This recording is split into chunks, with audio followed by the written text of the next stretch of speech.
Halo guys, jadi di sini kita akan membahas sintesis protein. Sintesis protein adalah proses untuk mengubah asam amino yang terdapat dalam linear menjadi protein dalam tubuh. Pada proses ini memerlukan peran dari DNA dan RNA serta enzim. Hasil dari proses ini adalah sebuah protein yang telah diproses secara mekanik dan kimiawi yang terdapat di dalam sel makhluk hidup. Pada tahapan sintesis protein terbagi 3, yaitu tahap replikasi DNA, tahap transkripsi, tahap translasi. Pada video kali ini kelompok kami akan membahas tahapan transkripsi dan tahapan translasi. Tahapan transkripsi adalah tahapan di mana DNA akan membentuk RNA dengan menguraikan kode genetik yang berasal dari DNA. Pada tahap ini akan menghasilkan 3 jenis RNA, yaitu mRNA, tRNA, dan rRNA. Tahap ini dapat berlangsung di dalam sitoplasma dengan diawali proses pembukaan rantai ganda yang dimiliki oleh DNA dengan bantuan enzim RNA polimerase. Pada tahap ini terdapat rantai tunggal yang bertugas sebagai rantai sense, sedangkan rantai lain yang berasal dari pasangan DNA dinamakan rantai antisense. Tahap transkripsi sendiri terbagi atas 3 tahap, yaitu tahap inisiasi, elongasi, dan terminasi. Pada tahap transkripsi terbagi jadi 3, yang pertama tahap inisiasi, kedua tahap pemanjangan, dan yang ketiga tahap akhir. Pertama, tahap inisiasi atau permulaan. Pada saat proses replikasi terdapat daerah yang disebut sebagai pangkal replikasi, atau pada proses transkripsi juga dikenal nama promoter yang merupakan wilayah DNA yang digunakan sebagai tempat melekatnya RNA polimerase untuk melakukan transkripsi. Terdapat proses di mana RNA kemudian akan melekat dengan promoter, kemudian promoter akan melekat kumpulan protein yang kemudian proses ini disebut sebagai faktor transkripsi. Dari sini, RNA polimerase, promoter, dan faktor transkripsi akan disebut sebagai kompleks inisiasi transkripsi, di mana selanjutnya RNA polimerase akan bertugas membuka rantai ganda yang dimiliki oleh DNA. Yang kedua yaitu tahap pemanjangan, atau kita sebut sebagai tahap elongasi. Di tahap ini, ketika RNA polimerase sudah membuka rantai ganda DNA, maka RNA tersebut akan menyusun uraian nukleotida RNA dengan ketentuan arah 5:3.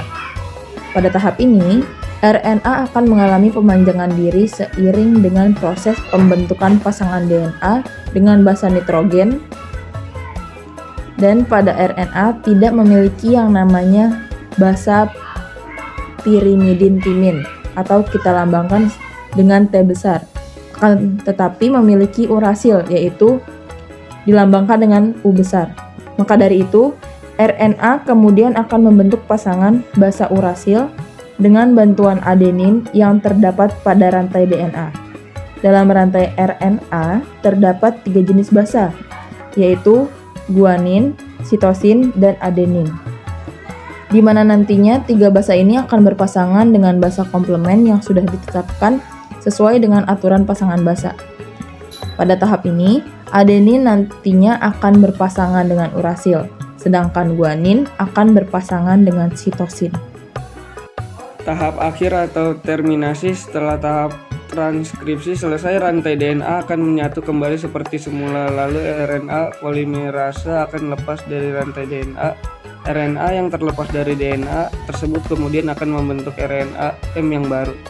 Di dalam sel prokariotik, RNA hasil dari transkripsi akan berperan aktif sebagai RNA M. Akan tetapi RNA yang dihasilkan dari transkripsi kode akan menjadi RNA M yang akan aktif setelah melalui tahap tertentu.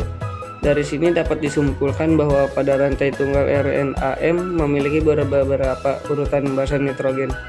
Tiap 3 jenis urutan dari basa nitrogen yang terdapat pada nukleotida RNA M hasil dari transkripsi akan disebut sebagai kodon atau triplet.